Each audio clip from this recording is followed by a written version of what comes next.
बिस्मिल्लाहिर्रहमानिर्रहीम, अस्सलाम वालेकुम नाज़रीन। आप यूट्यूब चैनल देख रहे हैं, मैं इमरान खान हूँ। सिचुएशन बड़ी इंटरेस्टिंग हो गई है। जो इम्पोर्टेड सरकार है उन्होंने अपनी सारी पॉलिटिकल पार्टीज़ के साथ बैठकर एक प्रेस कॉन्फ्रेंस की है। 1.5 दर्जन के करीब बंदे बैठे हैं, सारी पॉलिटिकल पार्टीज़ के बंदे बैठे हैं। मौलाना फजल रहमान क्या, Noon League, Peoples Party, Bilawal, Maryam, लटरम पटरम, सारे बैठे हुए, सारे जो पाकिस्तान के मसाइल हल करने के लिए आए थे। और सब बैठ के कौन सा पाकिस्तान का मसला हल कर रहे हैं? जजेस को बुरा भला कह रहे हैं। बिलावल 3 जजेस को 3 अशखास कहकर मुखातिब कर रहे हैं। और ये वही 3 जजेस हैं जो उस बेंच का भी हिस्सा थे जिसने इमरान खान के खिलाफ फैसला दिया था 7 अप्रैल को। और उस वक्त ये सारी पॉलिटिकल पार्टी, जितनी शक्लें आपको इस एक तस्वीर में नज़र आ रही हैं, ये जो सारे बैठे प्रेस कॉन्फ्रेंस कर रहे हैं, ये तमाम के तमाम उस वक्त जो है वो अदलिया की तारीफ़ें कर रहे थे। इन जजेस को सर आंखों पर बिठा रहे थे और यही तीनों जजेस उस बेंच के अंदर थे शामिल। 5 जजेस थे वैसे, ये 3 उसमें शामिल थे। फुल कोर्ट क्यों बनवाना चाहते हैं? चीफ जस्टिस ऑफ पाकिस्तान ने उसका एक जवाब दिया है, वो मैं आपके सामने रख देता हूं। उन्होंने कहा फुल कोर्ट जो है वो सितंबर से पहले नहीं बन सकता। अगर आपको फुल कोर्ट बनाना है तो वो सितंबर में बनेगा। तो क्या सब काम रोक दें? हमजा शहबाज को वज़ीर आला बरकरार रखने के लिए ठोस शवाहिद दरकार हैं। पंजाब में ज़्यादा वोट लेने वाला बाहर और कम वोट लेने वाला वज़ीर आला है। ये तो इस वक्त सूरत हाल बनी। और केस कितना सादा, मैं आपको एक मिसाल दे देता हूँ। 2 + 2 4, यानी 2 + 2 4, 2 + 2 4। ये सिंपल एक चीज़ है जिसके ऊपर अदालत में केस लगा हुआ है। अब अदालत कह रही है जी हर जगह लिखा हुआ है कि 2 + 2 4। आपका डिप्टी स्पीकर कह रहा है कि 2 + 2 5 है। बताएं कहाँ लिखा हुआ है? तो वो कह रहे हैं नहीं, ये फैसला आप 3 लोग नहीं करेंगे, ये फैसला फुल बेंच करेगा। यानी फुल बेंच से फैसला कराना है कि 2 + 2 4 नहीं होते, 2 + 2 5। वो कहना तो उन्होंने भी 2 + 2 4 ही है, 5 तो वो भी कभी नहीं कहेंगे। सबको पता है कि किसी जगह पे आइन के अंदर या अदालत के फैसले में ये नहीं लिखा हुआ कि पार्टी हेड जो है वो डिसाइड करेगा कि मेंबर किसको वोट दे और किसको ना दे। हर जगह लिखा हुआ है कि ये जो डिसाइड करेगा वो पार्लियामेंट पार्टी करेगी और पार्लियामेंट पार्टी का ही फैसला होगा। अब जो चीज़ कहीं पे लिखी नहीं हुई, जिस चीज़ का कहीं पे इशारा भी नहीं है, जिस चीज़ का कहीं पे किसी ने कहा भी नहीं है, उसकी बुनियाद के ऊपर एक रूलिंग दे दी डिप्टी स्पीकर ने। आज के दिन में 19 मरतबा, मैं आपको फिर बता रहा हूं कि आज के दिन में पहले दिन जब समाअत हुई हफ्ते वाले दिन तो 7 मरतबा, आज के दिन में 19 मरतबा, टोटल 26 मरतबा अदालत ये पूछ चुकी है वकला से, हुकूमत के वकला हों, हमजा शहबाज, डिप्टी स्पीकर, इनके जो वकला हैं उनसे अदालत टोटल 26 मरतबा, आज के दिन में भी 19 मरतबा पूछा है कि बताओ कहाँ लिखा है। अब वो बता ही नहीं रहे कि कहाँ पे लिखा हुआ है। ये बताने के बजाय कहते हैं फुल कोर्ट बना दें। अब फुल बेंच अगर बनेगा तो वो कितना टाइम लेगा? वो जाके सितंबर में बनेगा, तो तब तक ये जुलाई का महीना और अगस्त का महीना और सितंबर के वो सारे दिन, और जब तक ये केस चलेगा हमजा शहबाज बतौर वजीर आला पंजाब काम करता रहे। यही वो चाहते हैं। लेकिन जजेस ये नहीं चाहते। वो चाहते हैं इस मामले को जल्दी हल किया जाए, क्योंकि ये एक आईनी मसला है कि ज्यादा वोटों वाला बाहर बैठा हुआ है, कम वोटों वाला वजीर आला बना हुआ है, और एक ऐसी बुनियाद के ऊपर बना हुआ है जो बुनियाद है ही नहीं, जो कानूनी नहीं है। अब ये जो पीडीएम की 1.5 दर्जन बंदों ने बैठ के प्रेस कॉन्फ्रेंस की है, सारी जमातें बैठ गई हैं। एक तरफ ऐसे लगता है कि इमरान खान अकेला है, एक आदमी अकेला, जिसको सबने मिलकर पहले गिराया, फिर उसको बाहर निकाला, फिर उसको अलग किया और अब उसको बाहर रखना चाहते हैं। एक तरफ वो अकेला है और एक तरफ सारी की सारी पॉलिटिकल पार्टीज हैं जो आपको दोबारा बैठी हुई नजर आई हैं। अब ये पॉलिटिकल पार्टीज इस काम के लिए तो बैठ गई हैं, लेकिन आज पाकिस्तानियों की जेब पे जो डकैती पड़ी है उसके ऊपर इनमें से कोई बात नहीं कर रहा। बार मैं थोड़ा सा आपको वकला का भी बताता हूं। जो बार का वकील था ना, पिछली मरतबा जो इस मामले के अंदर जो वकील साहब आए थे बार के, मंसूर एवान साहब, जो बार की जानिब से आए थे कि जनाब इस मामले को हल किया जाए और ये आईनी मामला है, और डिप्टी स्पीकर की रूलिंग, कासम सूरी वाले मामले जो अंदर आए थे, वो इस वक्त हमजा शहबाज के वकील हैं। आप अंदाजा कर लें, जो लोटों के वकालत जिन्होंने की थी, मुनरिफ अराकीन की, शहजाद शौकत साहब, वो बतौर एडवोकेट जनरल पंजाब पेश हो रहे हैं। मरियम नवाज साहिबा का जो वकील है इरफान कादिर, जो ज़्यादातर उनके बारे में ये मशहूर है कि वो अदालत के अंदर बड़ा अग्रेसिव एक अपना स्टेचर रखते हैं, और अदालत के अंदर बदमज़गी पैदा करने की उनके अंदर बहुत सलाहियत है। जब आर्गूमेंट ना हो रहे हों तो वो चीज़ों को लिंगर ऑन कर सकते हैं अपने रवैये से, अपनी चीज़ों से। आज अदालत में ऐसी कुछ बदमज़गी हुई भी कई मरतबा, हालात गर्म भी हुए थोड़े। तो इरफान कादर, मरियम नवाज़ के वकील, ये इस वक्त दोस्त मज़ारी के वकील हैं। तो अब आप अंदाज़ा कर लें कि कौन से वकला को कहाँ पे लाकर PMLN ने या PDM ने जिन वकला को अपने साथ रखा है। अब सूरत हाल ये है कि अदालत ने 19 मरतबा पूछा तो जवाब नहीं दिया गया। दूसरी जानिब एक प्रेस कॉन्फ्रेंस करके अदालत पे दबाव डाला गया। अदालत ने मुस्तरद कर दी है PDM की जमातों की यह दरखास्त कि फुल कोर्ट बन सकता है। उन्होंने कहा उसके लिए भी और शवाहिद चाहिए, और चीज़ें चाहिए, और हक़ाइक़ को देखना पड़ेगा, नहीं बना सकते फुल कोर्ट। सितंबर तक तो बन नहीं सकता। सितंबर में जाके बनाएंगे तो तब तक हमजा शहबाज वज़ीर आला पंजाब रहेंगे। वैसे मेरे ख्याल में हमजा शहबाज को और परवेज़ इलाही को दोनों को हटा के सितंबर में जाके बनाए फुल कोर्ट, और वो जाकर फैसला दे अक्टूबर नवंबर में, जब तक मर्जी वो चलता रहे, तब तक उस्मान बुज़दार को वज़ीर आला पंजाब बना दें तो फिर तो ये इंसाफ है मेरे ख्याल में, मेरी नज़र में। यहाँ पे बहुत सारे सहाफ़ी एक्सपोज हुए जिन्होंने बड़ा रोला डाला, बड़ा शोर मचाया, जजेस को गालियाँ दी, उनके ऊपर तौहीन की, उनके ऊपर हमले किए। लेकिन देखें, ये फैसला किसी के खिलाफ भी आ सकता है। ये फैसला नून लीग के खिलाफ आ सकता है, हमजा शहबाज के।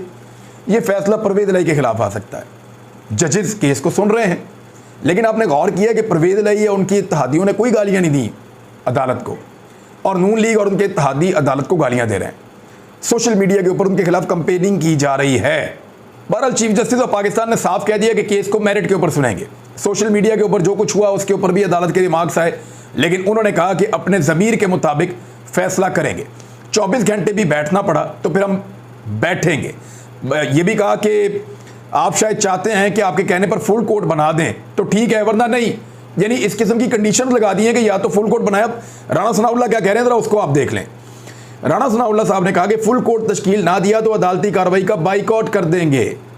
हमारी इत्तेहादी जमातों का मुतफिका फैसला है कि अगर फुल बेंच तश्कील नहीं दिया जाता जो जाके सितंबर में बनेगा, मेरे ख्याल में तो बनाएं फुल कोर्ट, फुल बेंच बनाएं, जजेस को बिठाएं, और तब तक के लिए उस्मान बुज़दार को वज़ीर आला पंजाब बना दें, तो हम अदालती कार्रवाई का बाइकआउट करेंगे।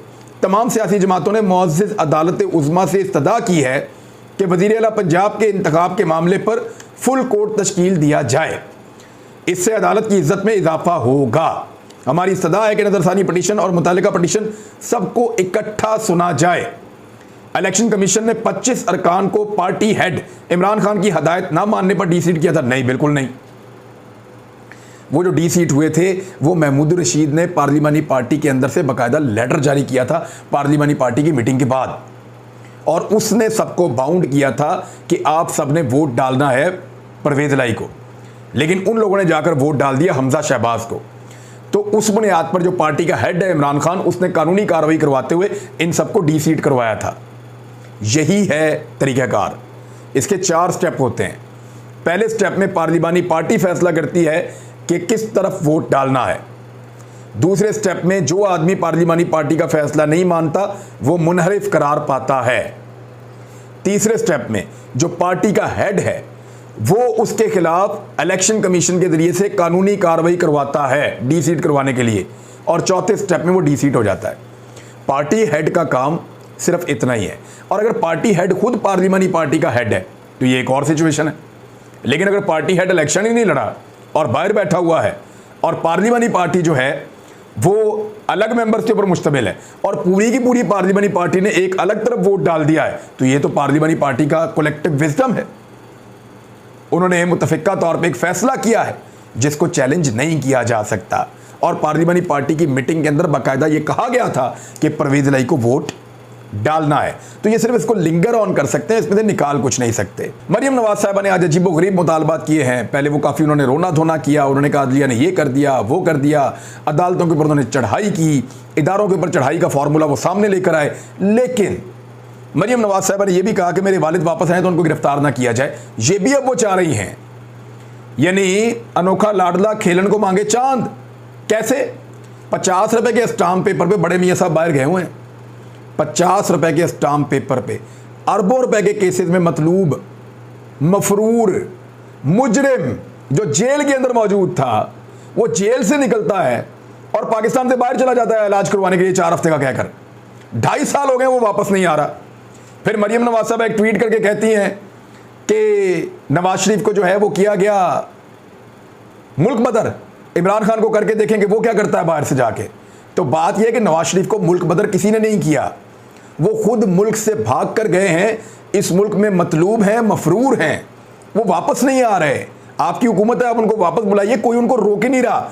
मुल्क बदरी का मतलब यह है कि किसी को जबरन जबरदस्ती डंडे मार के जलील करके रुसवा करके मुल्क से बाहर निकाल देना। नवाज शरीफ साहब तो अपनी मर्जी से गए थे, खुशी खुशी गए थे, डील करके गए थे, अदालत के अंदर स्टाम्प पेपर लिख कर देकर गए थे।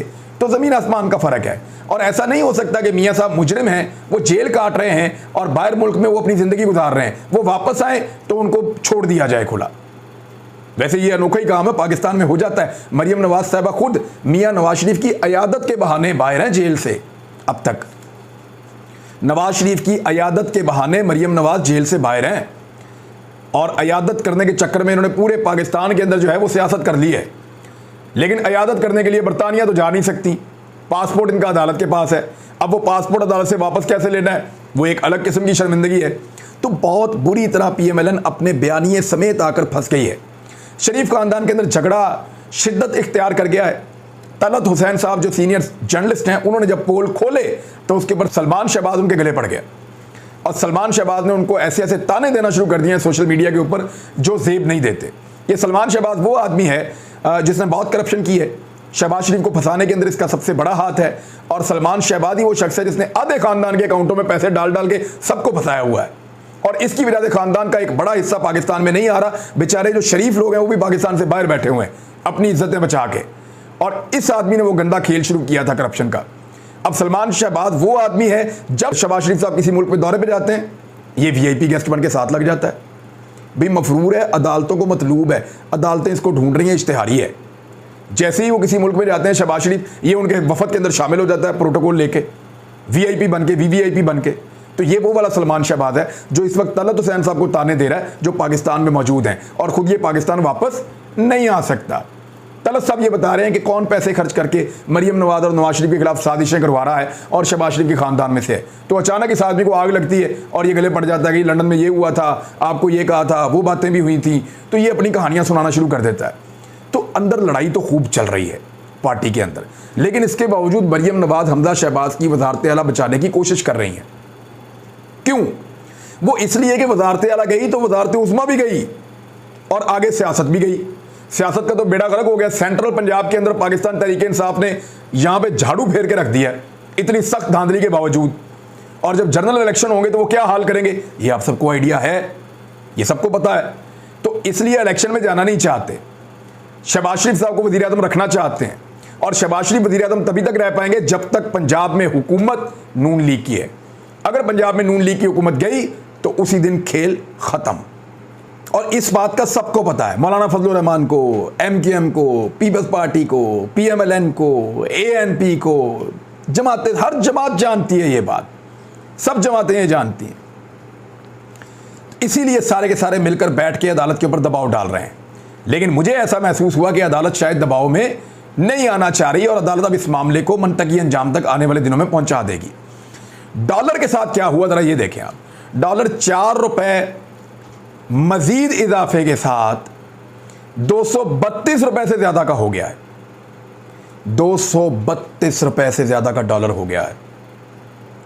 जब ये हुकूमत में आए थे ना तो 178 रुपए का था, जब ये तहरीक अदम एतमाद लेकर आए थे 178 रुपए का, 22 रुपए वो और 32 रुपए ये, 54 रुपए डॉलर की कीमत बढ़ गई है।